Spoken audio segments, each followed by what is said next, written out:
Well, I think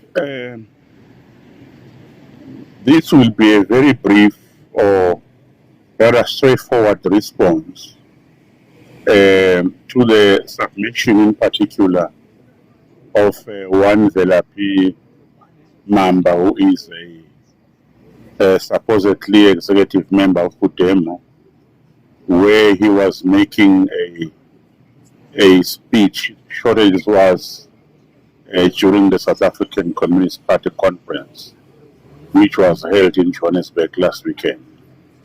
The reason why sometimes we respond to such statements, basically we are guided by two or three principles.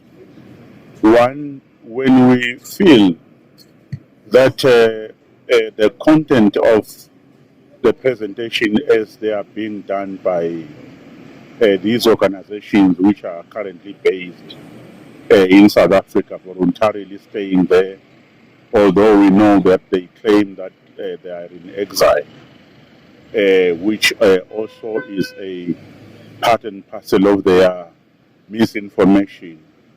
Nobody is in exile because he cannot be acceptably staying in Eswatini.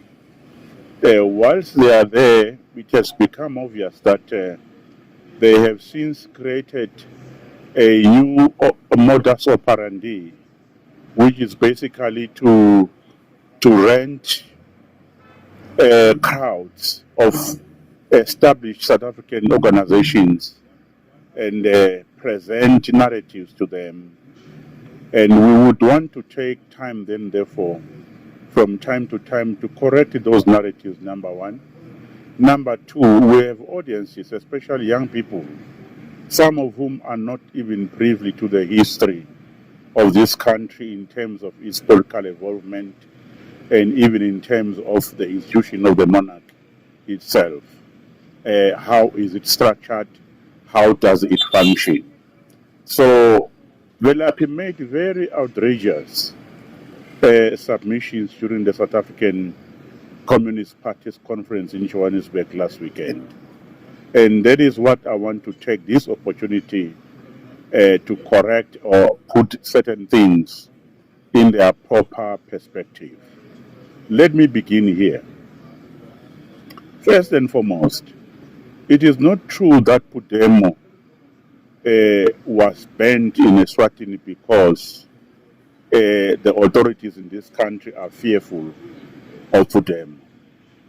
Maswati should be reminded that it is the initiative of the authorities of this country when His Majesty was appointing the first commission that were to review the constitutional dispensation of this country.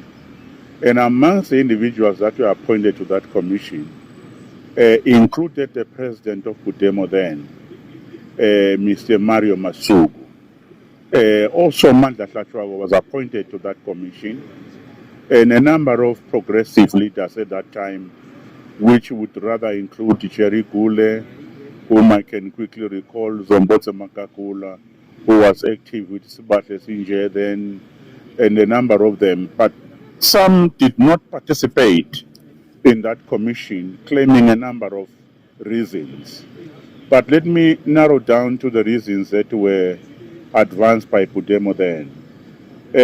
PUDEMO's president said his political party have taken a decision to the effect that he must be withdrawn from that commission because PUDEMO will not participate in that national exercise. And then this is what I want to say to Maswat, where the nation undertook a lot of national consultative exercises then, and in each and every one of them, PUDEMO proved that they have perfected the art of boycott. They boycotted that constitutional exercise when the nation was drafting the national constitution itself, which was shaped by His Royal Highness Prince David. They boycotted that exercise. When the nation embarked on a consultative exercise to relook and review its economic outlook and situation. A commission that was led by His Royal Highness Prince Kutuzza, they boycotted that exercise. And when this nation was participating in the 1993 general elections, after Eswatini have changed the electoral college then, and demanded and were given so, that they now electing members of parliament directly from their constituencies straight to the chambers of parliament. PUDEMO also boycotted that exercise. So this is to say, it is nowhere near the truth to assert that PUDEMO has been excluded deliberately to participate in the political landscape of this country. They chose to use their right not to participate. Velaphi also asserted that PUDEMO was banned in this country because it's the only political party apparently that is being feared by the authorities. Again, that is far from the truth. Eswatini then will recall, and the new generation will learn, that those are not the reasons which led PUDEMO to be a proscribed entity together with the youth congress, which is SWAYOKO. PUDEMO was proscribed after they have not only declared that they are now taking up arms against the system of Tingulza, but they also launched certain sabotage operations, some of which were targeted to VVIPs of this country. He was saying, Velaphi, as he was making those remarks, he is standing on the blood of Moses Mbeze, and also on the blood of MJ Dlamini, and also on the blood of Jack Naidoo, who was coming from Durban.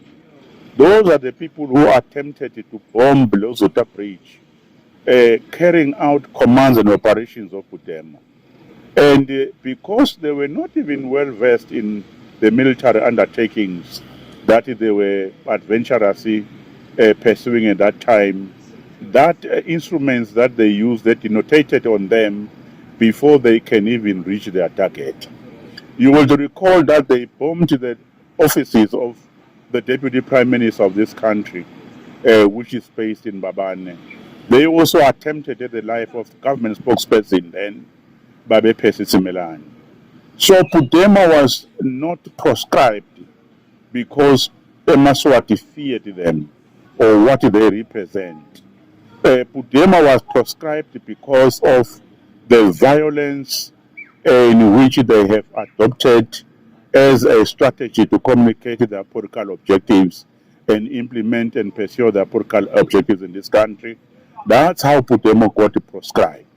It is for no other reason that they found themselves in that quagmire. Actually, they pushed themselves to that situation. Now, there is another aspect that Velaphi keep bringing up to say everything King Mswati III this, King Mswati III that, King Mswati III everything. There is this one perspective that must be brought to the attention of Eswatini and to Velaphi and to his friends in particular. Inkosi of this country, the king of this country, have not begun with His Majesty King Mswati III. Remember, this country have enjoyed leadership under the monarchy for a period of more than 400 years. His Majesty have not even finished 2 decades yet, centuries rather, in his entire lifetime. So he has found an institution that is already in place, that have already been operated over years by Eswatini themselves.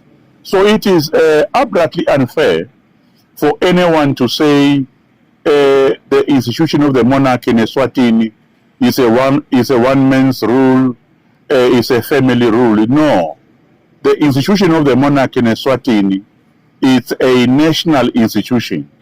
It is embraced, it is defended, and it is advanced by Eswatini themselves.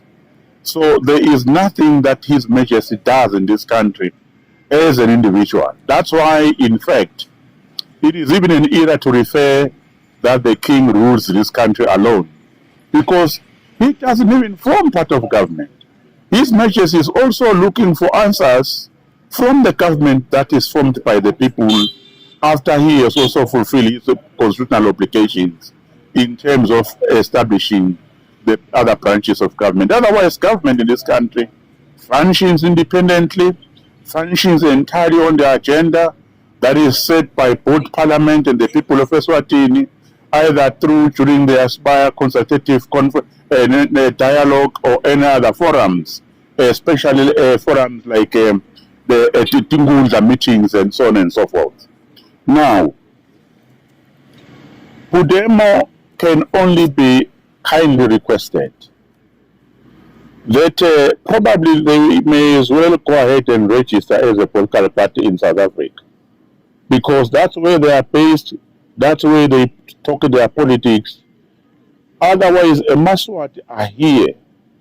When they have an idea or they have a certain political direction that they want to sell to a Maswati, they must come back home and sell that political brand to a Maswati.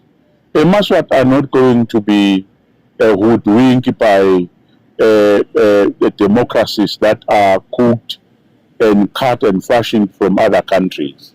South Africa have got their own democracy, which is based in their own context and their own experience as a nation. The same applies with the Maswati. So if anyone at this stage feels now with the Maswati should be looking at another form of democracy, that person must engage a Maswati, must sell that idea within the Maswati themselves. Otherwise, they will end up being an elitist political party that is based in other countries for reasons best known to them. A Maswati, whilst they are continuing embracing, protecting, and advancing the Tingunda system, because that is the only system they know. Any other system must be canvassed within the nation itself. And PUDEMO should review their strategy of boycott. They can look at their history. This is the oldest political entity that was formed in this country. But honestly, tell me, what is there on the table that they have achieved? And this is largely due to their policy of boycott. Boycott, it is like, to me, a boxer who is supposed to be fighting his opponent in the boxing ring, and he decides that no, he is not going to fight, but he's going to stay outside of the ring, but still expected to win that tournament. It is not going to happen. It doesn't work like that.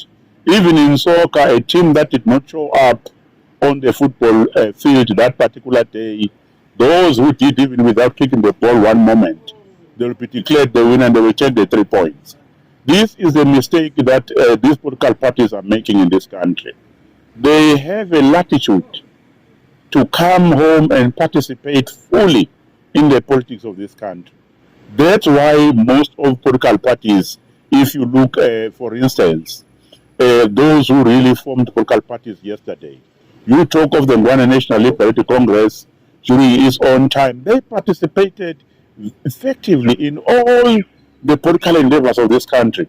And I can tell you, as I do now, they have affected more than anybody else the policy direction of this country than those who decided that they will take a boycott position. So people must be serious about serving the interests of this nation and serving the interests of a Maswati. You cannot do that minus them. You can only do that for them and with them, and you can only do that when you are with them in this country, not ventilating your political feelings and agendas through the windows and borders of other countries. Thank you very much.